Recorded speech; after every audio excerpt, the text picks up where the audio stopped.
यह सत्य घटना कबीर परमेश्वर द्वारा काशी बनारस के प्रसिद्ध व्यापारी श्री दामोदर सेठ और उनकी पत्नी धर्मवती के साथ की गई दिव्य लीला पर आधारित है। काशी नगरी में जन्मे दामोदर सेठ एक समृद्ध और प्रतिष्ठित व्यापारी थे। उनके पास एक विशाल जहाजी पोत था जिससे वे विदेशों में व्यापार करते थे। उनकी पत्नी धर्मवती धार्मिक स्वभाव की महिला थी जो परमात्मा में गहरी आस्था रखती थी। धर्मवती, ओ धर्मवती, सुन रही हो?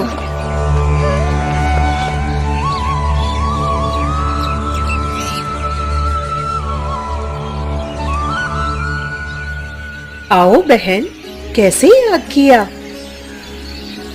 बहन, हमारे घर पर गुरुजी सत्संग करने आए हैं।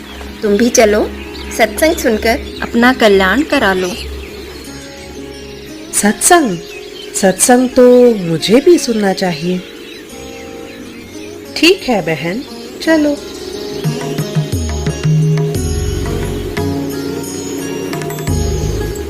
धर्मवती अपनी सहेली के साथ सत्संग स्थल की ओर निकल पड़ती है और वहां पहुंचकर सत्संग सुनने लगती है।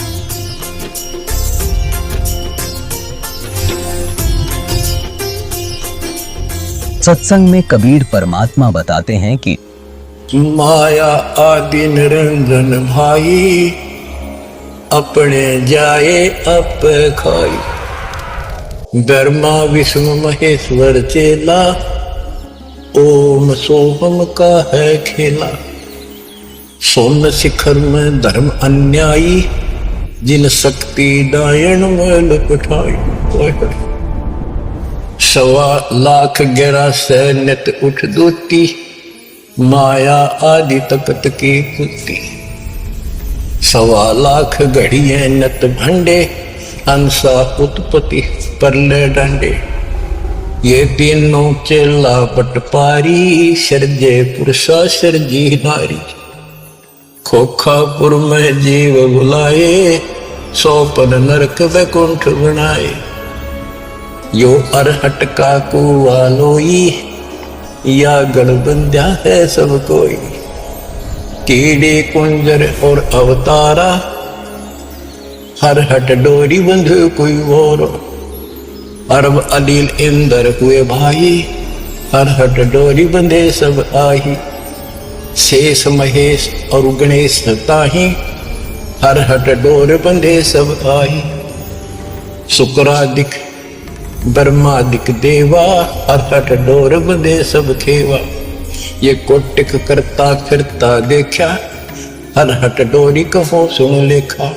ये चतुर्भुजी भगवान कहावे, हर हट डोरी बंधे सब आवे। यो है खोखापुर का कुआ, याम पड़ा सो निश्चय मुआ। सुनियो सुरत सुहंगम डोरी, चलिए हंसा पुरुष किशोरी।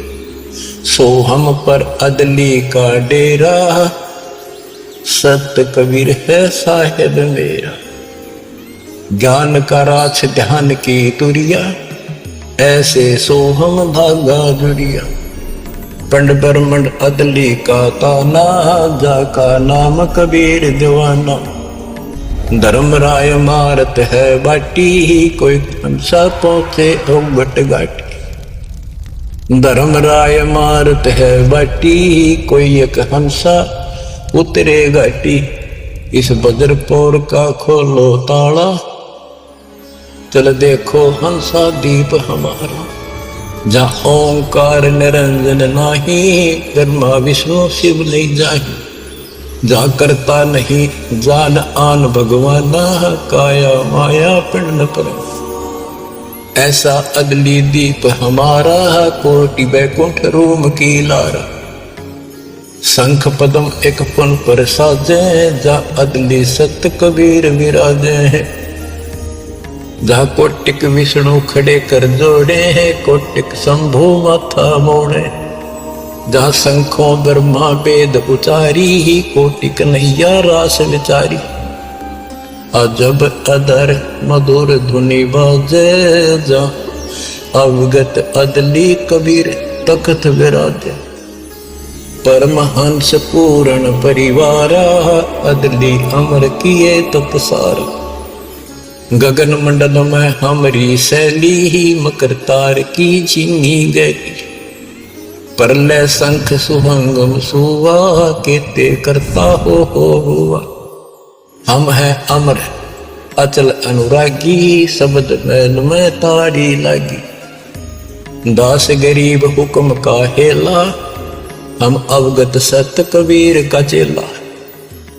धर्मवती को सत्संग बहुत अच्छा लगता है। सत्संग पूर्ण होने पर सभी जाने लगते हैं, लेकिन धर्मवती वहीं बैठे रहती हैं। तभी कबीर साहब जी ये देखकर पूछते हैं कि बेटी, क्या तुम नाम दीक्षा लोगी?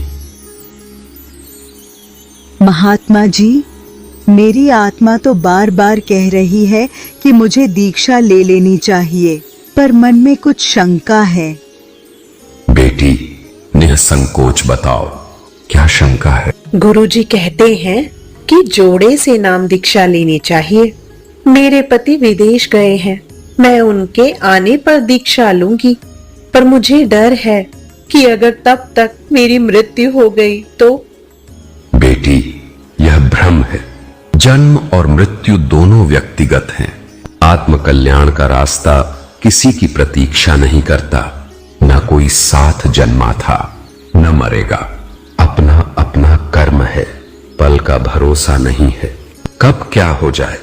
इस तरह कबीर परमेश्वर द्वारा धर्मवती को काफी समय समझाने के पश्चात वह थोड़ी देर सोचकर दृढ़ता से जवाब देती हैं। ठीक है महात्मा जी, आप मुझे नाम दीक्षा दे दीजिए। धर्मवती नाम दीक्षा लेकर अपने गुरुदेव के अनुसार बताई हुई भक्ति साधना करने लगती है।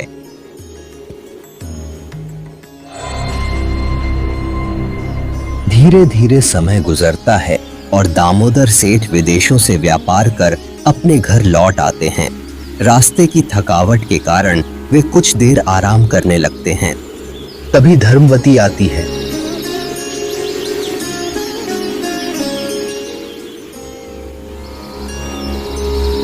स्वामी, खाना बन गया है, खा लीजिए।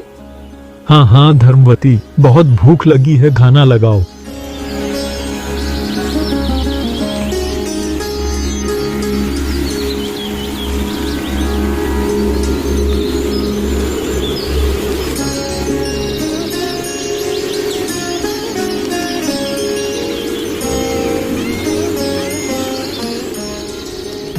मुझे इन्हें सत्संग और दीक्षा के बारे में बता देना चाहिए। अगर किसी और ने बताया तो यह बहुत बुरा मान सकते हैं।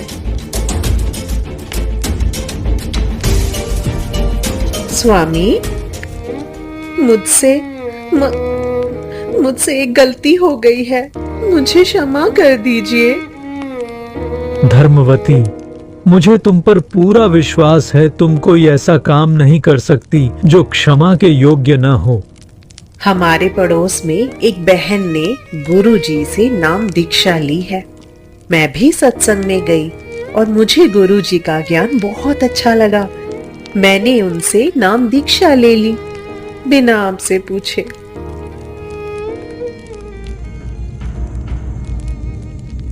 धर्मवती, तुमने बहुत अच्छा किया। भगवान की भक्ति सबसे बड़ा काम है। मैं तुमसे नाराज कैसे हो सकता हूँ। मुझे आज इन्हें सत्संग में ले जाना चाहिए। अगर इन्होंने एक बार सत्संग सुन लिया और देख लिया तो इन्हें विश्वास हो जाएगा। स्वामी, आज गुरुजी का सत्संग है, कृपया मेरे साथ चलिए। धर्मवती, मैं बहुत थका हुआ हूँ, तुम जाओ। स्वामी, रात का समय है, मैं अकेले कैसे जाऊं? मेरे साथ की सारी सहेलियां चली गई हैं। आप पीछे बैठ जाइए, अगर नींद आए तो सो जाना। गुरुजी कुछ नहीं कहेंगे। ठीक है। दामोदर धर्मवती की बात मानकर सत्संग स्थल की ओर बढ़ते हैं और पीछे जाकर शांत भाव से बैठ जाते हैं। आदि रमैनी अदली सारा, जा दिन होते धूम धूम कारा। सतपुरुष की न्या प्रकाशा, हम होते तख्त कबीर खवासा। मन मोहिनी सिरजी माया, सतपुरुष कबीर एक ख्याल बनाया। धर्मराय सिरजे दरबानी, 64 युग तप सेवा ठानी। पुरुष पृथ्वी जाको दीनी, राज करो देवा रख आदीनी। ब्रह्मांड 21 राज तुम दीन्या, मन की इच्छा सब जग लीन्या। माया मूल रूप एक छाजा, मोहि लिए जिन्हों धर्मराजा।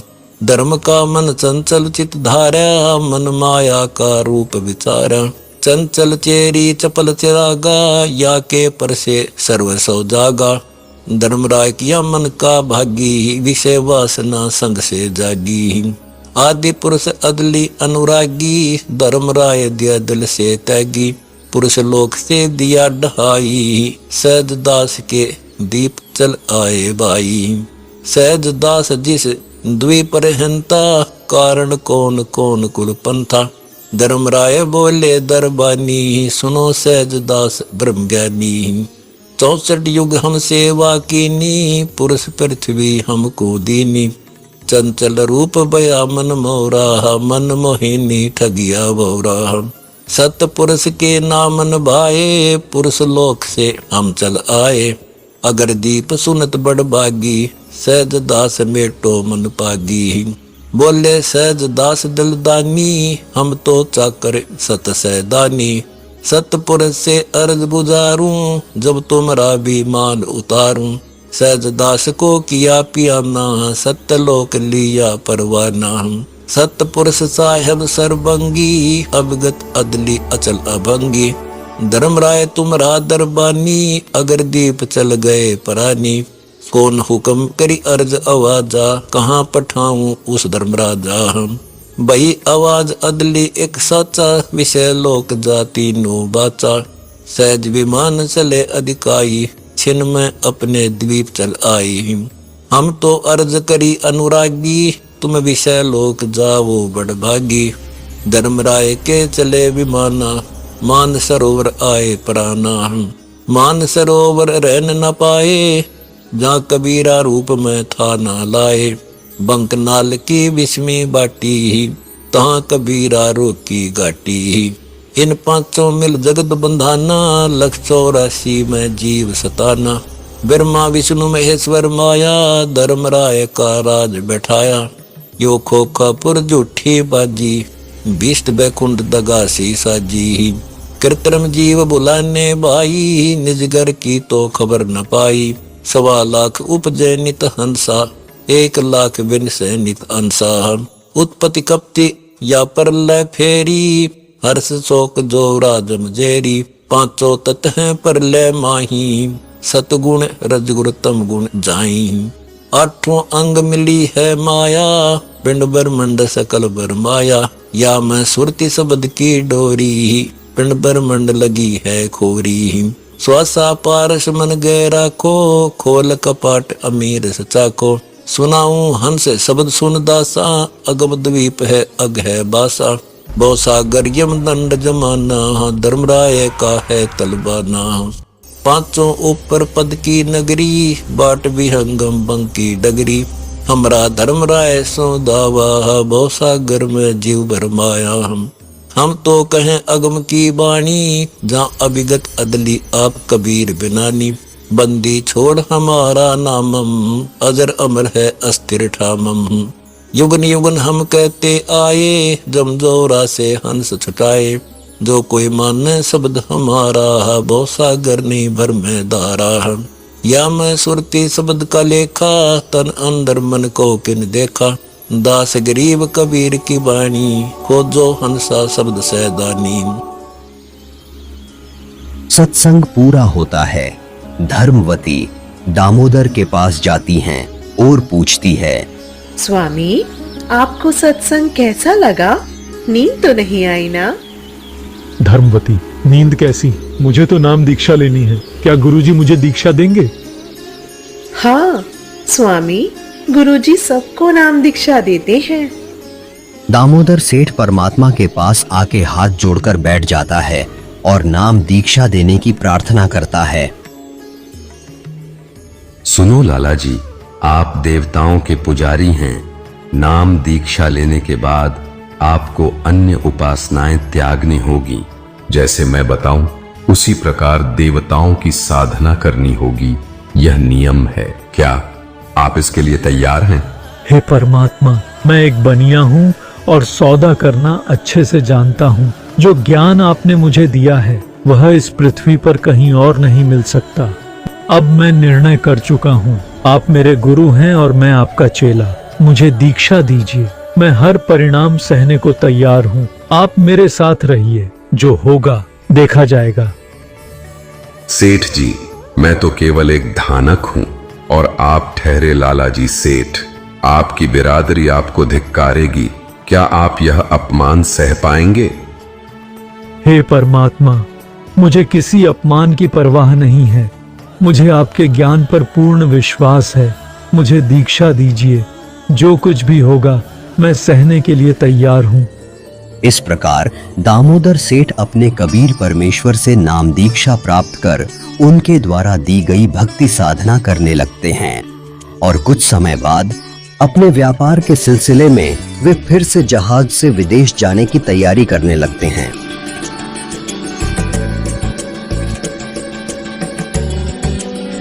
दामोदर सेठ जहाज पर जाने से पहले अपने थैले से देवी देवताओं की पुरानी मूर्तियां और तस्वीरें निकालकर एक एक करके समुद्र में प्रवाहित कर रहे होते हैं। थोड़ी दूरी पर उनके दो साथी व्यापारी यह दृश्य देखकर चौंक जाते हैं। अरे ये देखो, दामोदर सेठ देवी देवताओं की मूर्तियां समुद्र में डाल रहे हैं। चलो बाकी लोगों को बताते हैं। जब यह बात अन्य व्यापारियों को पता चलती है तो वे जहाज के पूजा कक्ष में जाकर देखते हैं कि अन्य भगवानों की जगह कबीर परमेश्वर की तस्वीर रखी है। यह देखकर वे दामोदर से गुस्से में पूछते हैं, दामोदर, भगवानों की तस्वीरें कहां गईं? क्या तुमने उन्हें फेंक दिया? भाइयों, मैंने नाम दीक्षा ले ली है। मेरे गुरुजी ने मुझे सिखाया है कि पूजा केवल एक परमात्मा की करनी है। वह अन्य देवी देवताओं का सम्मान करना है। तीनों देवा कमल दल बसे ब्रह्मा विष्णु महेश। प्रथम इनकी वंदना, फिर सुन सतगुरु उपदेश। सतगुरु भक्त केवल अपने गुरु जी की तस्वीर रखता है। मैंने उन तस्वीरों को आदर पूर्वक जल में प्रवाहित कर दिया है।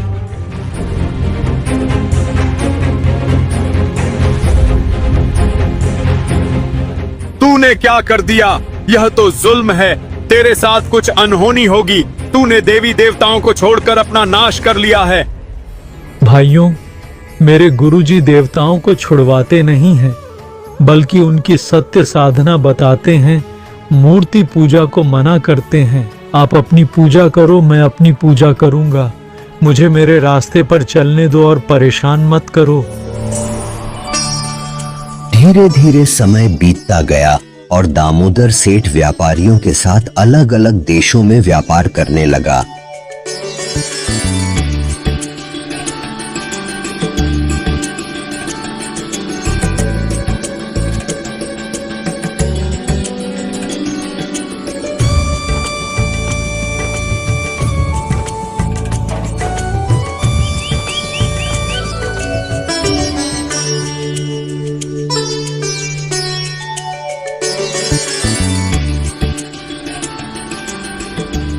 दामोदर सेठ अपने गुरु कबीर साहिब जी के बताए अनुसार भक्ति साधना करते रहते थे, जिसे देखकर अक्सर दामोदर के साथी कहते थे, देखो देखो, कबीर आ गया। साथियों, कोई बात नहीं, तुम मुझे चिढ़ाकर खुश हो लो, लेकिन याद रखना, परमात्मा का नाम लेने से तुम्हारी जीभ भी पवित्र हो रही है। समय बीतता है और सभी व्यापारी अपना अपना माल लादकर घर लौट रहे होते हैं। तभी बीच समुद्र में अचानक भयानक तूफान आ जाता है।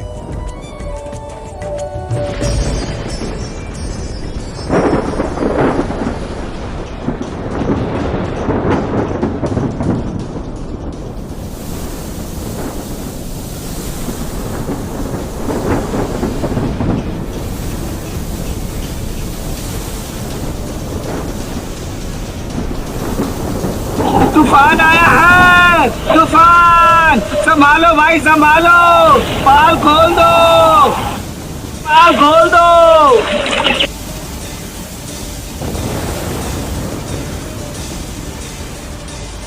सभी व्यापारी घबराकर अपने अपने भगवानों को याद करने लगते हैं। तूफान आया है, तूफान! संभालो भाई संभालो।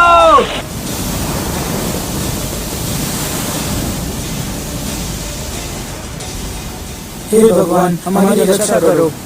हमारे देवताओं कृपा करे, कृपा करे। हमारे देवताओं कृपा करे, कृपा करे। हमारे देवताओं कृपा करे, कृपा करे।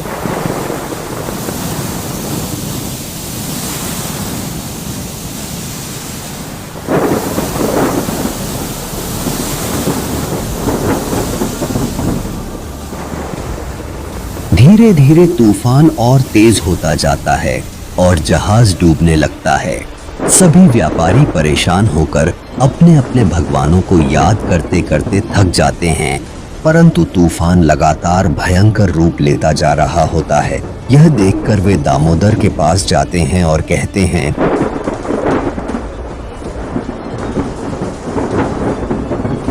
दामोदर भाई, सुना है सतगुरु के भगत की परमात्मा अवश्य सुनता है। क्यों ना आप अपने गुरुजी से प्रार्थना करें। भाइयों, मेरे गुरुजी तो गरीब से है। आप सभी के देवता इतने ताकतवर हैं, जब आप बचोगे तो मैं भी बच जाऊंगा। भाई कहते हैं सदगुरु के भगत की परमात्मा अवश्य सुनता है, आप याद करो। ठीक है भाइयों, पर आप सभी बैठ जाइए, फिर यह मत कहना कि हमारे देवताओं ने बचाया। भाई बैठा नहीं जाता, जान गले में अटकी है तो अर्ज कर ले, हम कुछ नहीं कहेंगे।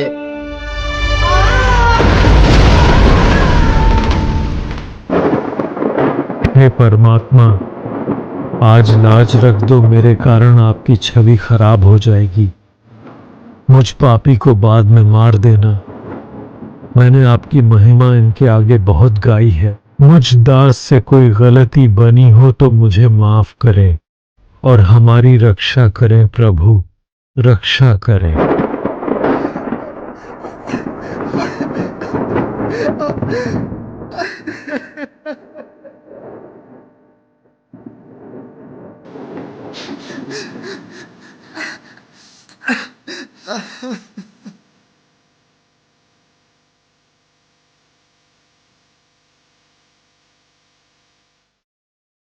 दामोदर सेठ के हुए थे अकाज, अर्ज करी डूबता देख जहाज। दामोदर सेठ के हुए थे अकाज, अर्ज करी डूबता देख जहाज। लाज मेरी रखियो गरीब नवाज, समुद्र से पार लंघाने वाले। लाज मेरी रखियो गरीब नवाज, समुद्र से पार लंघाने वाले।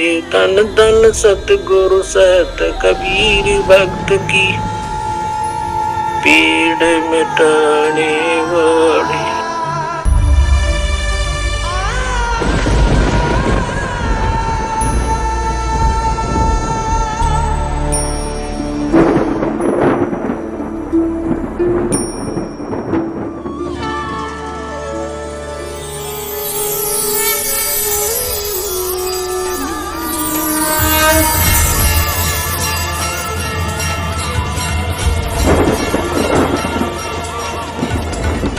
दूसरी ओर सत्संग स्थल पर परमात्मा सत्संग फरमा रहे थे। उनके शरीर से शरद ऋतु में भी पसीना छूट रहा था। परमात्मा चेहरे पर हाथ फेरकर पसीने पूछकर झटकते हैं तो जिस श्रद्धालु के छींटे लगते हैं वह पूछता है, हे परमात्मा, इतनी सर्दी में आपको पसीना क्यों आ रहा है? यह पसीना नहीं है, मेरा एक भक्त दामोदर सेठ है। उसका जहाज समुद्र में डूबने जा रहा था। मैं अभी उसका जहाज बचाकर आया हूं। यह कैसे संभव हो सकता है? परमात्मा तो यहाँ पर बैठे हैं। दूसरी ओर समुद्री तूफान शांत हो गया था और दामोदर बेहोश पड़ा था। दामोदर सेठ के साथी उसे इस हालत में देखकर उस पर पानी के छींटे मारने लगे, जिससे दामोदर को होश आ गया।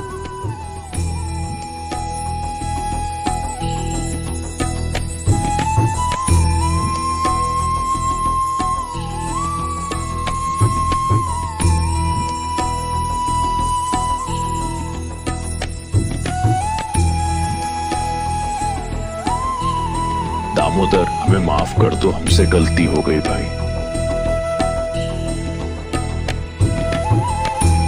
दामोदर सेठ की जय, दामोदर सेठ की जय।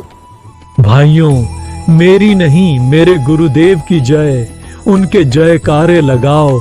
यह सब उन्हीं की कृपा से हुआ है। मैं तो एक तुच्छ जीव हूँ।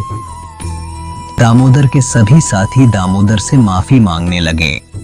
बहुत बड़ी गलती हो गई हमसे। हमने भगवान को नहीं पहचाना। कबीर प्रभु की बात हमने नहीं मानी। कबीर प्रभु की जय, कबीर प्रभु की जय।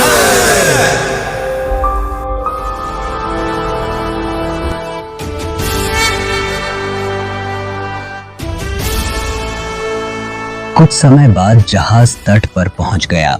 सभी व्यापारी दामोदर को अपने कंधों पर बिठाकर जयकारे लगाने लगे। कबीर प्रभु की जय, कबीर प्रभु की जय।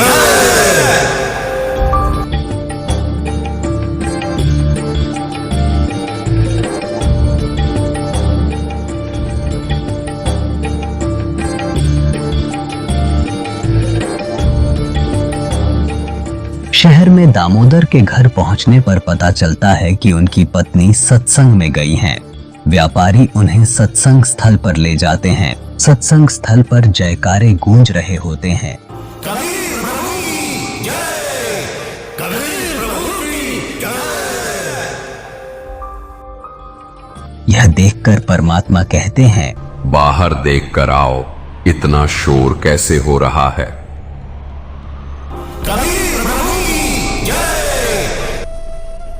परमात्मा बाहर दामोदर सेठ और उनके साथी आपका दर्शन करना चाहते हैं। उन्हें अंदर बुला लो।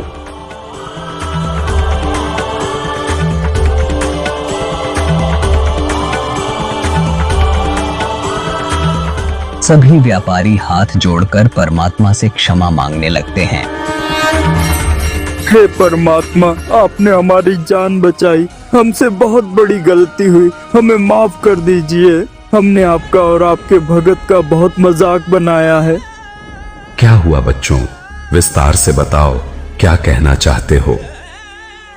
दामोदर के साथियों ने सारी घटना का जिक्र यथावत किया।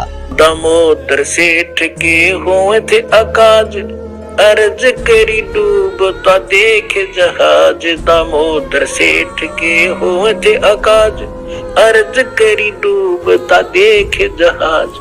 लाज मेरी रखियो गरीब नवाज, समुद्र से पार लंघाने वाले। लाज मेरी रखियो गरीब नवाज, समुद्र से पार लंघाने वाले। धन धन सतगुरु सत कबीर भक्त की, पीड़ मिटाने वाले।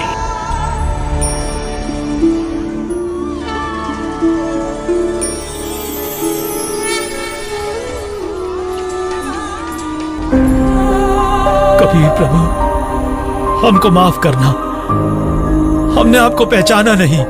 जिसे सुनकर परमात्मा ने कहा, बच्चों, मैं ही वहां गया था, मैंने ही तुम्हारी रक्षा की।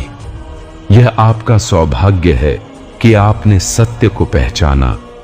अब नाम दीक्षा लो और अपने जीवन को सार्थक बनाओ। सारे श्रद्धालु दामोदर और सभी सेठों की बातें ध्यानपूर्वक सुनते हैं, और जिन्होंने परमात्मा के बारे में सोचा था कि परमात्मा ऐसा कैसे कर सकते हैं, वह तो हमें यहाँ पर सत्संग सुना रहे हैं और कह रहे हैं कि दामोदर सेठ का जहाज निकाल कर आए हैं। उनको भी अपनी गलती का एहसास हुआ और उन्होंने भी परमात्मा से माफी मांगी। हे परमात्मा, हमने आपके ऊपर अविश्वास दिखाया, हम नीचों को भी माफ कर दो दाता। अंत में दामोदर सेठ के सभी साथी परमात्मा से नाम दीक्षा लेते हैं और अपना कल्याण कराते हैं। कबीर प्रभु की जय, कबीर प्रभु की जय। दर्शकों, यह 2D एनिमेशन वीडियो संत रामपाल जी महाराज के सत्संग प्रवचनों का अंश मात्र है। संपूर्ण आध्यात्मिक ज्ञान प्राप्त करने के लिए अवश्य सुनिए संत रामपाल जी महाराज के मंगल प्रवचन। संत रामपाल जी महाराज के मंगल प्रवचन सुनने के लिए आज ही प्ले स्टोर से डाउनलोड करें संत रामपाल जी महाराज ऐप और सब्सक्राइब करें हमारा YouTube चैनल संत रामपाल जी महाराज।